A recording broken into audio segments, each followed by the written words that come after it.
ഉയർപ്പിന് ശേഷം വരുന്ന ആദ്യ ഞായറാഴ്ച സഭ അതിനെ പുതുഞായർ എന്നാണ് വിളിക്കുന്നത്.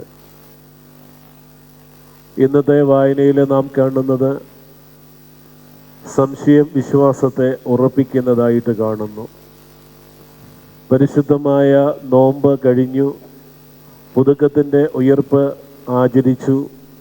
ഇനി പുതുഞായറാഴ്ച എന്ന് പേരിട്ടതിന് കാരണം ഉദ്ധാനം ചെയ്ത കർത്താവ് അപ്പോസ്തലന്മാർക്ക് 2 പ്രാവശ്യം പ്രത്യക്ഷപ്പെട്ടതും രക്ഷയുടെ ദൂത് അറിയിച്ചതിലൂടെ പുതുഞായറാഴ്ച എന്ന് വിളിക്കുന്നു. അതോടൊപ്പം തന്നെ തോമാസ് ലീഹ ആദ്യ ഭാഗത്തിൽ ഇല്ലായിരുന്നു. കർത്താവിൻ്റെ തിരുമുറിവുകളിൽ സ്പർശിച്ച് വിശ്വാസം ഏറ്റുപറഞ്ഞതിൻ്റെ കൂടെ ഓർമ്മയായിട്ടാണ് സഭ ഇന്ന് പുതുഞായർ ആചരിക്കുന്നത്. ഉയർപ്പിന് ശേഷം ഒരു ഭവനത്തിൽ യഹൂദന്മാരെ ഭയന്ന്, കാരണം കർത്താവിൻ്റെ ഗെത്സമന തോട്ടത്തിൽ വെച്ച് പിടിക്കപ്പെട്ടതോടുകൂടി അതുവരെ കൂടി നടന്ന അപ്പോസ്തലന്മാര്, ശിഷ്യന്മാര് എല്ലാവരും ഭയചകിതരായിട്ട് പലയിടങ്ങളിലായിട്ട് ഒളിച്ച് പാർക്കുകയായിരുന്നു. കർത്താവ് പോകുന്ന വഴിത്താരകളിലൂടെയൊക്കെ മുഖമൊക്കെ മൂടിക്കൊണ്ട് അവരെ അറിയിക്കാത്ത ഭാഗത്തൊക്കെയാണ് അവരവിടൊക്കെ വന്ന് നിൽക്കുന്നതായിട്ട് കാണുവാനായിട്ട് സാധിക്കുന്നത്. അപ്പോൾ അങ്ങനെ ഉയർപ്പിന് ശേഷം യഹൂദന്മാരെ പേടിച്ച് ഒരു ഭവനത്തിലെ അപ്പോസ്തലന്മാരെ ഒരുമിച്ച് 10 അപ്പോസ്തലന്മാരെ ഒരുമിച്ച് കഴിയുന്നതായ സമയമാണ്. 12-ൽ 10 പേരാണ്. ഒന്ന് യൂദാ ഇസ്കറിയോത്തോ മാറ്റപ്പെട്ടു പോയി. മറ്റൊന്ന് യോഹന്നാൻ ശ്ലീഹായെ അവൻ്റെ ഭവനത്തിലേക്ക് കുരിശിന്മേൽ കിടന്നുകൊണ്ട് പ്രാർത്ഥിച്ച് കർത്താവ് അവൻ്റെ മാതാവിനെ ഏൽപ്പിച്ചു കൊടുത്തപ്പോൾ അവൻ്റെ ഭവനത്തിലേക്ക് കൈക്കൊണ്ട് അവിടേക്ക് പോയി. ശേഷിക്കുന്ന 10 പേരാണ് അവിടെ കാണുന്നത്. അവർക്ക് മുൻപിലേക്ക് യേശു പ്രത്യക്ഷപ്പെട്ടു. വാതിൽ അടച്ചിരിക്കെ വാതിൽ തുറക്കാതെയാണ് പ്രത്യക്ഷപ്പെടുന്നത്. ഉയർപ്പിന് ശേഷം യേശുവിൻ്റെ ദൈവത്വമാണ് കൂടുതലായിട്ട് വെളിപ്പെടുന്നത്. മരണത്തിൽ നിന്ന് ഉയർത്തെഴുന്നേറ്റ യേശു കാട്ടി. അതിനുശേഷം അവരോട് പറഞ്ഞു, നിങ്ങൾ പരിശുദ്ധ റൂഹായി കൈകൊള്ളിൻ. നിങ്ങൾ ആരുടെ പാപങ്ങൾ മോചിക്കുന്നുവോ അവരുടെ പാപങ്ങൾ മോചിക്കപ്പെട്ടിരിക്കുന്നു. ആരുടെ പാപങ്ങൾ മോചിക്കാതെ ഇരിക്കുന്നുവോ അവരുടെ പാപങ്ങൾ മോചിക്കപ്പെടാതെ ഇരിക്കുന്നു. കെട്ടുവാനും അഴിക്കുവാനുമുള്ള അവകാശങ്ങൾ നൽകി അനുഗ്രഹിക്കുന്ന കർത്താവിനെയാണ് കാണുന്നത്. ഈ സമയത്ത് തോമാസ് ലീഹ അവിടെ ഇല്ലായിരുന്നു. അപ്പോൾ തോമാസ് ലീഹായുടെ കർത്താവ് പ്രത്യക്ഷപ്പെട്ടു എന്ന് പറഞ്ഞപ്പോൾ എൻ്റെ കൈ അവൻ്റെ മുറിവുകളിന്മേൽ തൊടുകയും എൻ്റെ വിരലുകൾ നാണിപ്പഴുതുകൾ ഇടുകയും എൻ്റെ കൈ അവൻ്റെ വിലാപ്പുറത്ത് വയ്ക്കുകയും ചെയ്യാതെ വിശ്വസിക്കുകയില്ല എന്ന് പറയുന്നു. കണ്ടാണ് തോമാസ് ലീഹ വിശ്വസിക്കുന്നത്. എന്നാൽ യേശുക്രിസ്തു അന്നേരം പറയുന്നത്, അങ്ങനെ കർത്താവ് യേശുവിൻ്റെ അടുക്കലേക്ക് വന്നപ്പോൾ തോമാസ് ലീഹായുടെ അടുക്കലേക്ക് വന്നിട്ട് തോമായെ വിളിച്ചിട്ട് വീണ്ടും പ്രത്യക്ഷപ്പെട്ടിട്ട് പറഞ്ഞു, നിന്റെ കൈ ഇവിടെ കൊണ്ടുവരിക, എൻ്റെ വിലാപ്പുറത്ത് വെച്ച് നോക്കുക. അപ്പോൾ തോമാസ് ലീഹ വിശ്വാസത്തിൻ്റെ നിറവിൽ നിന്നുകൊണ്ട് പ്രാർത്ഥിച്ചു, എൻ്റെ കർത്താവും എൻ്റെ ദൈവവുമേ എന്ന്. ലോകത്തിലുള്ള സകല പ്രാർത്ഥനകളും ആ 2 വാക്കുകളിലുണ്ട് എന്നാണ് പിതാക്കന്മാരെ പഠിപ്പിക്കുന്നത്. അത്രമാത്രം ഹൃദ്യമായൊരു പ്രാർത്ഥനയുടെ വാക്കുകളാണ്. അപ്പോൾ കർത്താവ് തോമാസ് ലീഹായോട് പറഞ്ഞു, നീ കണ്ടതുകൊണ്ടാണ് എന്നെ വിശ്വസിച്ചത്. എന്നാൽ കാണാതെ വിശ്വസിക്കുന്നവരാണ് ഭാഗ്യവാന്മാർ എന്ന് പറയുന്നത്. ഈ ദിവസത്തിൻ്റെ ചിന്തകളിലേക്ക് കടന്നു വരുമ്പോൾ ഓർമ്മിപ്പിക്കുന്നത്, ഒന്ന്, ഭയത്തെ നീക്കി സമാധാനം കൊടുത്തു. ഭയത്തോടെ വീടുകളിലെ കഴിഞ്ഞിരുന്ന അപ്പോസ്തലന്മാര് സമാധാനത്തോടെ പുറത്തേക്കിറങ്ങുവാനുള്ള ശക്തി നൽകിയതായ ദൈവത്തിൻ്റെ കരുതലിൻ്റെ ഞായറായിട്ടാണ് ഇന്ന് ആചരിക്കുന്നത്. രണ്ടാമത്തേത്, സംശയത്തെ നീക്കി വിശ്വാസത്തെ ബലപ്പെടുത്തുന്ന അനുഭവത്തെ കാണുന്നു. തോമാസ് ലീഹായുടെ സംശയത്തെ മാറ്റിയിട്ട് വിശ്വാസത്തിലെ ബലപ്പെട്ടു പോകുന്ന അനുഭവത്തെ ചേർത്ത് വയ്ക്കുന്നു. മൂന്നാമത്തേത്, ആരാവണം വിശ്വാസികൾ, എങ്ങനെ ജീവിക്കണം വിശ്വാസികൾ എന്നതിനെ അറിയിച്ചുകൊണ്ട് കർത്താവ് പറയുകയാണ്, ചിതറിപ്പോയ ശിഷ്യന്മാരെ രഹസ്യമായ പിന്തുടർന്നിരുന്ന അവസരത്തിൽ ആ ക്രൂശിൻ്റെ അരികൾ നമുക്കറിയാം. അവിടെ എടുത്തു പറയുമ്പോൾ, കർത്താവിൻ്റെ ആ ക്രൂശ് യാത്രയിലൊക്കെ എടുത്തു പറയുമ്പോൾ എല്ലാവരും മാറി നിൽക്കുകയാണ്. ആ ക്രൂശിൻ്റെ അരികെ യോഹന്നാൻ മാത്രമാണ് അവിടെ ഉള്ളത് എന്നാണ് അവിടെ കാണുവാനായിട്ട് സാധിക്കുന്നത്. അവർക്ക് പ്രത്യക്ഷപ്പെട്ട് കർത്താവ് പറയുകയാണ്, നിങ്ങൾക്ക് സമാധാനം. യേശു അവരെ സമാധാനം നൽകി വിശ്വാസത്തിൻ്റെ ഉറപ്പിലേക്ക് നിങ്ങളോട് കൂടെ ഞാനുണ്ട് എന്ന് അറിയിച്ചുകൊണ്ട് അവരുടെ അടുക്കിലേക്ക് വരികയാണ്. അവരുടെ സംശയത്തെ മാറ്റിക്കൊണ്ട് തോമാസ് ലീഹായുടെ കൊണ്ട് വിശ്വാസം ഏറ്റുപറഞ്ഞ് ആ സംശയത്തിന് കാരണമായ എല്ലാറ്റിനെയും മാറ്റിക്കൊണ്ട് ഉയർപ്പിലെ സംശയം മാറ്റുന്ന കർത്താവിനെയാണ് കാണുന്നത്.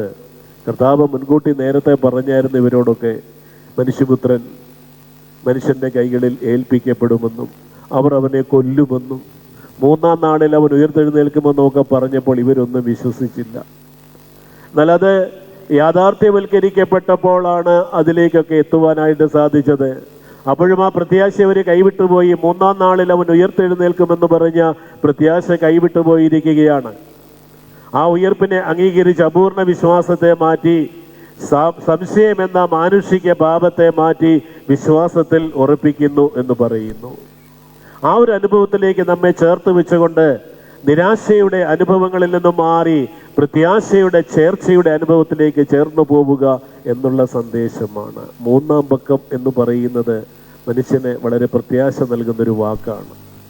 വെള്ളത്തിൽ വീണ് മരിച്ചു കഴിഞ്ഞാൽ കുറേ തപ്പിയിട്ട് കിട്ടിയില്ല എങ്കിൽ പിന്നെ കാത്തിരിക്കുന്നത് 3-ാം നാളിലേക്കാണ്. കാരണം 3-ാം നാളിൽ ആ വെള്ളത്തിൽ വീണുപോയി കയ്യിൽ വിട്ടുപോയത് 3-ാം നാളിൽ തിരിച്ചു കിട്ടും, ജീവനോടെ അല്ലെങ്കിലും കാണാൻ പറ്റുമെന്നുള്ള പ്രത്യാശയാണ്. ഇവിടെ ആ 3-ാം പക്കം 3-ാം നാളിൽ കർത്താവ് പറഞ്ഞു. അവിടെ 3-ാം നാളിൽ ആണ് കർത്താവ് പറയുന്നു, മനുഷ്യപുത്രൻ മരിക്കുകയും 3-ാം നാളിൽ ഉയർത്തെഴുന്നേൽക്കുകയും ചെയ്യുന്നു. ഈ കർത്താവ് നമുക്ക് വേണ്ടിയാണ് ഉയർത്തെഴുന്നേറ്റിരിക്കുന്നത്. പ്രിയമുള്ളവരെ, ആ ഒരു വിശ്വാസത്തിലേക്ക് ജീവിതത്തെ കൊണ്ടുകൊണ്ട് കർത്താവ് കാട്ടി എങ്ങനെ ഒരു വിശ്വാസി ജീവിക്കണമെന്ന്. പിതാവായ ദൈവത്തിൻ്റെ ഇഷ്ടം നിറവേറ്റിക്കൊണ്ട് മരണത്തോളം യേശുവിൻ്റെ സ്നേഹത്തിലേക്ക് ചേർത്ത് വെച്ചുകൊണ്ട് പോകുവാനായിട്ട് സാധിക്കുന്ന ഒരനുഭവത്തിലേക്ക് എത്തുവാനായിട്ട് സാധിക്കണം. അതുകൊണ്ടാണ് ആ വിശ്വാസി അങ്ങനെ ദൈവത്തിൻ്റെ നിയോഗം ലഭിച്ചവനായിട്ട് മാറണം. ഈ ലോകത്തിലേക്ക് ഞാനും നിങ്ങളും കടന്നു വന്നിരിക്കുന്നുവെങ്കിൽ നമുക്കൊരു നിയോഗമുണ്ട്. ആ നിയോഗം എന്ന് പറയുന്നത് പിതാവായ ദൈവത്തിൻ്റെ ഇഷ്ടം നിറവേറ്റിക്കൊണ്ട് ജീവിക്കുക എന്നുള്ളതാണ്. വേദപുസ്തകത്തിലെ ചില വ്യക്തികളെ കാണുന്നു. ഉൽപ്പത്തി പുസ്തകം 5-ാം അധ്യായത്തിലെ ഹാനോക്ക് എന്ന് പറയുന്ന ഒരു വ്യക്തിയെ കാണുന്നുണ്ട്. വിശ്വാസത്താൽ ഹാനോക്ക് ദൈവത്തോടൊപ്പം നടന്നു, ദൈവം അവനെ എടുത്തുകൊണ്ടതിനാൽ അവനെ കാണാതെയായി എന്ന് വായിക്കുകയാണ്. തിരുവചനത്തിലെ ജീവനോടെ എടുക്കപ്പെട്ടതായ 2 വ്യക്തികൾ മാത്രമാണുള്ളത്. ഒന്ന് ഏലിയാവും മറ്റവൻ ഹാനോക്കുമാണ്. അവരൊക്കെ ആ ദൈവത്തിൻ്റെ സ്നേഹത്തിൽ ഹൃദയത്തെ സമർപ്പിച്ചുകൊണ്ട്, വിശ്വാസത്തെ സമർപ്പിച്ചുകൊണ്ട് ജീവിതത്തെ ക്രമീകരിച്ചതുകൊണ്ടാണ് അവർക്ക് ദൈവസന്നിധിയിലേക്ക് ഉയർന്നു പോകുവാനായിട്ട് സാധിച്ചത്. ആ ദൈവത്തിൻ്റെ സന്നിധിയിലേക്ക് ഉയർന്നു പോകേണ്ടുന്നവരാണ് നാമും. ഈ ലോകത്തിലെ മാസം മതിയാക്കി ഇവിടെ നിന്ന് യാത്ര പറഞ്ഞ് അവനൊരുക്കുന്നതായ സ്നേഹതീരത്തേക്ക് എത്തിച്ചേരേണ്ടുന്നവരാണ് ഞാനും നിങ്ങളും. കർത്താവ് ആ സ്വപ്നം കണ്ടുകൊണ്ടാണ് ഇരിക്കുന്നത്. പിതാവിൻ്റെ സന്നിധിയിൽ നമുക്ക് വേണ്ടി പക്ഷപാതം ചെയ്തുകൊണ്ട് ഇരിക്കുകയാണ്. നാം തെറ്റുകൾ ചെയ്യുമ്പോൾ അരുതേ, അവനെ ഉപദ്രവിക്കരുത്, അവൻ ബലഹീനനാണ് എന്ന് പറഞ്ഞുകൊണ്ട് പിതാവിൻ്റെ മുമ്പിൽ കൈകൾ കൂപ്പി ക്ഷമയാചന നടത്തിക്കൊണ്ടിരിക്കുകയാണ്. മരിച്ചിട്ടും നമുക്ക് വേണ്ടി പ്രാർത്ഥിച്ചു കൊണ്ടിരിക്കുന്ന അതിൻ്റെ അനുഭവങ്ങൾ, സ്മരണകളാണ് കഴിഞ്ഞ ആഴ്ചയിലെ ആരാധനകളിലൊക്കെ നാം ചേർത്തത്. അത് ഹൃദയത്തിനൊരു വെള്ളി വെളിച്ചമായിട്ട് മാറണം. വളരെ കുറച്ച് കാലത്തെ ജീവിതമാണ് നമുക്കുള്ളത്. എത്ര കാലമുണ്ടെന്ന് പറയുവാനായിട്ട് സാധിക്കില്ല പ്രിയമുള്ളവരെ. ആ സ്നേഹത്തിലേക്ക് നമ്മെ ചേർക്കുവാൻ കർത്താവ് വിളിക്കുമ്പോൾ അവൻ ഉത്തരം കൊടുക്കുന്നവരായിട്ട് മാറുവാൻ സാധിക്കണം. അല്ലെങ്കിൽ വ്യർത്ഥമായി പോവുകയാണ് നമ്മുടെ നോമ്പും ഉപവാസങ്ങളും ഒക്കെ. അതുകൊണ്ട് ഈ നോമ്പ് നമ്മുടെ ഹൃദയത്തിന് വെളിച്ചമാകുന്ന ഒന്നായിട്ട് ഈ പൊതുഞായറാഴ്ചയിലേക്ക് കടന്നു വന്ന് ഇനിയുള്ള ദിവസങ്ങളിലൂടെ കടന്നു പോകുമ്പോൾ ദൈവത്തിൻ്റെ സ്നേഹത്തെ ഹൃദയത്തിൻ്റെ വക്കോളം ചേർത്ത് വെച്ച് കൊണ്ടുപോകുന്നവരായി, ആ പ്രകാശത്തെ സ്വീകരിക്കുന്നവരായിട്ട്, ഉള്ളിലുള്ള സ്പർദ്ധകളും പിണക്കങ്ങളും ഒക്കെ മാറ്റിക്കൊണ്ട് ദൈവത്തിൻ്റെ സ്നേഹത്തെ ഹൃദയത്തോട് ചേർത്ത് വെച്ച് ജീവിക്കുന്നവരായിട്ട് തീരുവാനായിട്ട് ഉയർപ്പിൻ്റെ വെളിച്ചത്തെ നമ്മിലേക്ക് എത്തിക്കുവാനായിട്ട് സാധിക്കട്ടെ. ഭീതി മാറ്റിയ, സംശയത്തെ മാറ്റിയതായ അനുഭവത്തിലൂടെ കൈപിടിച്ച് നടത്തിയ കർത്താവിൻ്റെ സ്നേഹത്തിലേക്ക് തേടി വന്നവർ ആർക്കു വേണ്ടി വന്നുവോ അവരാൽ ക്രൂശിക്കപ്പെട്ടു. അവരാൽ തിരസ്കരിക്കപ്പെട്ടു, അവരാൽ പരിഹസിക്കപ്പെട്ടു. എന്നിട്ടും ഒരു വാക്കുപോലും നമുക്ക് വേണ്ടി നമുക്കെതിരായിട്ട് പറഞ്ഞിട്ടില്ല. ഒറ്റക്കാര്യം മാത്രം, പിതാവേ ഇവർ ചെയ്യുന്നതെന്ന് അറിയായികയാൽ ഇവരോട് ക്ഷമിക്കണമേ. ക്ഷമയുടെ അനുഭവത്തിലേക്ക് എത്തുവാൻ, ആ ക്ഷമയുടെ ജീവിതത്തിന്റെ അനുഭവത്തെ ചേർത്ത് വെച്ച് കൊണ്ടുപോകുവാൻ, മറ്റുള്ളവരോട് ക്ഷമിക്കുവാൻ, നമ്മുടെ പ്രിയപ്പെട്ടവരോട് ക്ഷമിക്കുവാൻ, നമ്മളെ വിദ്വേഷിക്കുന്നവരോട് ക്ഷമിക്കുവാനായിട്ട് സാധിക്കുമ്പോഴാണ് യഥാർത്ഥ ക്രൈസ്തവ ജീവിതമാണ്. പാടുന്നുണ്ട്, ക്രിസ്തീയ ജീവിതം സൗഭാഗ്യ ജീവിതം, കർത്താവിൻ കുഞ്ഞുങ്ങൾ ആനന്ദദായകം. കാരണം ക്രിസ്തീയ ജീവിതം ക്രിസ്തുവിനെ ചേർത്ത് വെച്ച് കൊണ്ടുപോകുന്ന ജീവിതം സൗഭാഗ്യ ജീവിതമാണ്. കർത്താവിൻ കുഞ്ഞുങ്ങൾക്ക് ആനന്ദമാണ്. ആ സ്നേഹത്തിലെ ചേർത്ത് വെച്ചുകൊണ്ട് ദൈവത്തിൻ്റെ ഹിതപ്രകാരം ഈ പൊതുഞായറാഴ്ചയുടെ അനുഭവത്തെ ചേർത്ത് വെച്ചുകൊണ്ട് ഇനിയുള്ള നാളുകൾ മുൻപോട്ട് പോകുവാൻ ദൈവം ഇടയാക്കട്ടെ എന്ന് പ്രത്യേകമായിട്ട് പ്രാർത്ഥിക്കുന്നു.